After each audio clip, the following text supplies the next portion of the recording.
Satu lagi keyboard dengan fitur Hall Effect yang bakal meramaikan pasar gaming. Siapa lagi kalau bukan Sidu C75. Sebelum bahas performa gaming, kita bahas looks dan feel dipakai dulu. Secara tampilan gak kelihatan keyboard gaming sama sekali. Menggunakan layout 75% non-exploded berknob. Build quality knob sangat bagus. Desain mulus tanpa tekstur sehingga enak digunakan. Feel klik di setiap putaran pun berasa dan tidak berisik. Di sebelah knob terdapat RGB dekoratif sebagai pemanis. Di bagian depan hanya ada port USB Type-C karena C75 cuma memiliki satu pilihan koneksi yaitu wired. Lanjut ke sisi bawah, diberikan 4 buah rubber feet serta wake warna bronze dengan ukiran mystical karakter gitu. Entah dibaca gimana tapi cukup keren lah. Selain itu, pada bagian samping juga diberikan ukiran yang sama. Untuk tapping angle aku merasa nyaman walau tidak ada head adjustment. Ditambah pada sisi belakang dikasih sudut seperti ini supaya ketika dipakai ngetik atau main game gak kerasa tajam di tangan. Keyboard ini memakai case full CNC aluminium 6063 warna hitam. Bezelnya tuh tebal banget dan aluminium yang digunakan berasa padat. Diketuk gak ada bunyi kopong sama sekali. Beneran rigid serta solid. Berat C75 aja hampir 2 kg loh.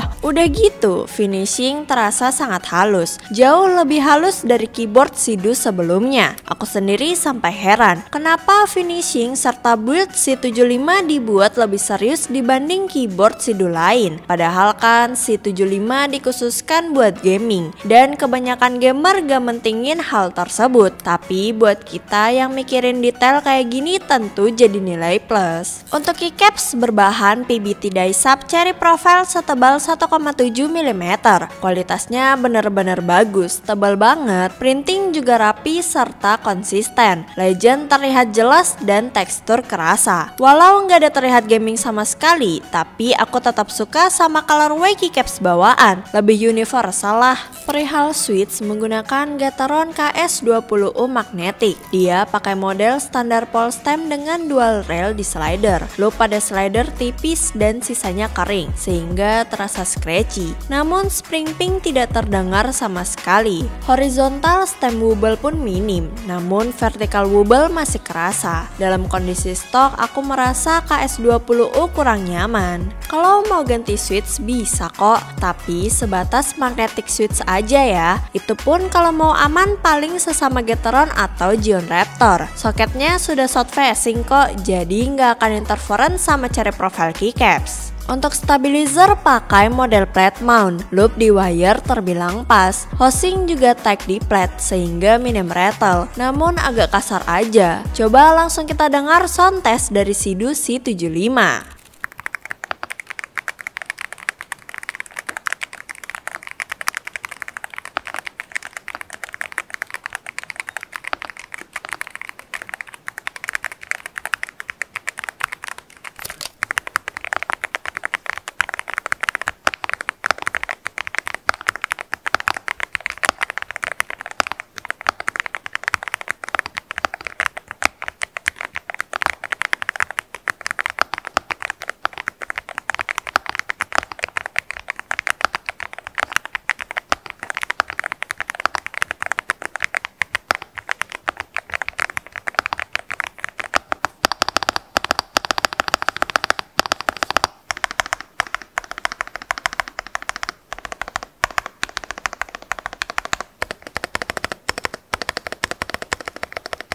Gimana sound profile-nya? Dalam kondisi stok memang kurang banget, tapi cuma dengan reloop switch serta tuning stabilizer langsung tobrut kan? Suara jauh lebih deep, lebih bulat, feel terasa smooth dan gak ada lagi scratch. Udah gitu, gak ada part yang perlu diganti, cuma butuh sekedar reloop. Hal ini bisa terjadi selain karena bahan alunya super padat, penggunaan dampener juga lengkap. Mulai dari EVA Case Foam, platform, hingga EXPS Switch Foam semua sudah terpasang. terpasang. Ditambah C75 menggunakan mounting top mount. Gak heran kalau typing feel berasa firm banget, bener-bener firm, serta konsisten dari ujung ke ujung karena keyboard ini dibekali Dr. Board. Nah gini dong mikirin solusi supaya main game tetap enak, walau bukan dari brand gaming. Jujur aku sangat nyaman pakai keyboard ini. Bahkan sebagai keyboard gaming HE, feel ketiknya bisa lebih nyaman dari beberapa mechanical keyboard normal. Apalagi dibanding HE lain, jelas ini paling enak deh, aku suka banget. Nah sekarang kita bahas performa gaming. Sebagai keyboard HE, tentu kita bisa setting actuation point dari 0,1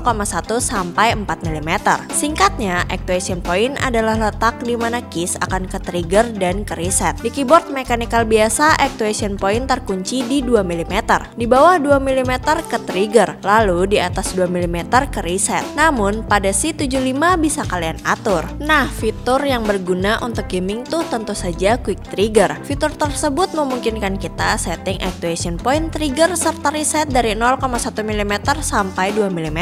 Sehingga kalau di set paling cepat yaitu 0,1 mm, ditekan 0,1 mm akan langsung ke trigger. Sebaliknya, ketika dilepas 0,1 mm aja akan langsung terreset, ngebikin respon kalian jauh lebih cepat karena key bisa ke register dan reset di titik manapun, tidak terkunci di satu titik actuation point. Sayangnya, ketika bottoming out terdapat dead zone yang ngebuat keys baru ke reset setelah di atas sekitar 0,5 mm. Tapi itu hanya terjadi ketika kalian bottoming out. Ketika kalian tekan tidak sampai dalam, dilepas 0,1 mm akan tetap ke reset. Entah ini bug dari software atau gimana. Namun aku berharap bakal ada firmware yang menyelesaikan masalah tersebut. Jadi secara fitur rapid trigger bekerja dengan baik, namun kurang sempurna akibat masalah ketika bottoming out tadi. Kalau ditanya ganggu nggak saat pemakaian, tentu saja enggak, bahkan aku nggak notice sebelumnya. Tapi kalau ditanya ngaruh nggak, jelas ngaruh. Pergerakan kita bakal lebih lama ke reset walau hanya millisecond. Selain fitur tadi, pada software kalian bisa mengatur polling rate dari 1 sampai 8 kHz. Lalu bisa kalibrasi all keys juga. Fitur-fitur seperti toggle keys serta mode tab pun hadir. Ini sudah pernah aku bahas di video Wooting sebelumnya, sama aja kok. Jadi kalau ditanya keyboard ini bagus gak sih buat main game? Dibilang bagus iya, tapi kalau bagus banget ya enggak. Karena dibanding keyboard mechanical biasa, tentu ini punya advantage karena memakai magnetic switch dan memiliki fitur rapid trigger. Polling rate juga jauh lebih kencang di 8 kHz. Kenapa bisa nggak bagus banget? Ya karena masalah dead zone tadi, serta absennya fitur seperti snap tap atau SOCD. Ya di kebanyakan rapid lain memang tidak ada sih, tapi kalau Sidu bisa update firmware kasih fitur tersebut, aku langsung revisi dan bilang kalau Sidu C75 itu bagus banget. Apalagi secara typing feel serta sound profile nggak ada lawan, nggak ada obat, enak, nyaman, terbaik deh dari semua rapid yang pernah ku coba. Jadi apakah keyboard ini worth it? Kalau bukan gamer hardcore rata kanan yang sampai mempermasalahkan millisecond dan cari keyboard rapid yang enak dipakai, jelas worth it kok. Seperti biasa, link pembelian ada di deskripsi. Sekian dariku, terima kasih.